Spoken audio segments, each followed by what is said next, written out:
Hey guys, and welcome back to another unboxing vlog. So for today's video, mag-unbox tayo na Hirono Ceramic Feather.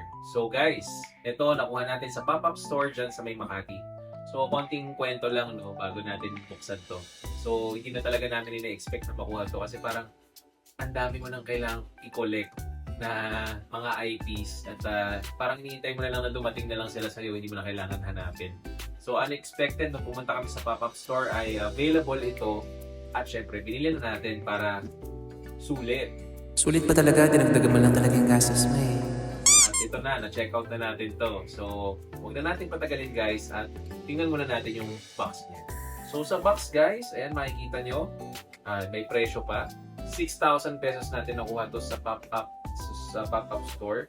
Tapos ito itsura ng harap. Ayan. So, sa side, wala masyadong design. At ito yung sa back. Are you excited to open this one? Yes. Yes. Okay. So let's open this one na. Sure. This is subscribe and like our video. Yeah. So ayan, si Sky, nagsasalita. Parang dati lang, no? Ang bilis ng panahon. So buksan na natin. Gamit ang ating handy-dandy Cutter. cutter. Sabi Yun. forward the So pag in-open nyo siya guys, ganyan yung itsura niya. Mukhang maganda to. Pero tingnan natin sa personal lang. Kasi sa card niya, ayan, yung itsura ng card sa harap. At ito yung itsura ng card sa likod. So, you want to see the card? Okay. So, pag in-open na natin yung foam at tinanggal na natin, ay ito na siya sa loob. Guys, Ayan. absolute you guys. Smooth! Wow! Parang may natunog. No? Bell. Uy, may natunog. So, ready na ba kayo guys? At buksan na natin tong Hirono natin. One, Na ceramic. 2, and then 1, 2, 3. Wow! Oh my gosh, maganda ha. Yan para siyang binuhusan ng gatas. Ayan, maputi si Hirono dito. Ang nakakatuwa dito yung bell talaga, may tunog kasi. So pagka kailangan mo ng something, Di ba one sa bell and doesn't know? yeah. Sino yun? Yung demo. Di mo na alin. May di mo ba tayo na may bell? Cock. So guys, ha? Yung Candle. Yung candle. Naintindihan ko na.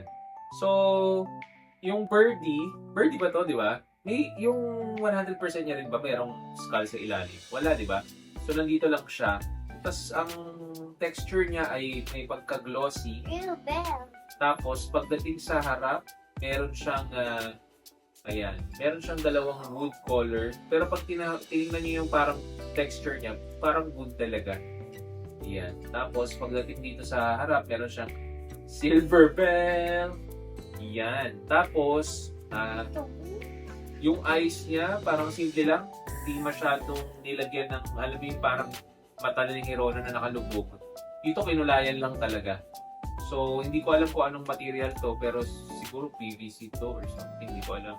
And guys, So, ito guys, yung itsura ng harap para mas makita nyo. At ito yung itsura ng likod. So, kung may collection kayo ng Hirono, dapat pakuha nyo to kasi ito yung mga releases minsan na hindi na lumalabas, no? secret ba yun? No, it's not a secret. Wala tong secret guys, isa lang to. Regular at saka regular. So, wala nang iba. So, yung babagay dito, yung mga color ng mga blue na ceramic, pero bibihira. Ha? Yung tsaka na time range, parang bagay. Tsaka na time beach. Yung color blue din, no? Tapos bagay din yung molly na parang ceramic din yung itsura. Dati ang bobo dito ko. Dati ang dami ng bago. Dati. So yun na nga guys, ito na si Hirono Ceramic Feather. So kung nagustuhan nyo guys ang ating unboxing video, huwag nyo kalimutan mag-like, subscribe at mag-share ng ating YouTube channel. So paano guys? Bye-bye! Yun! Luca Family.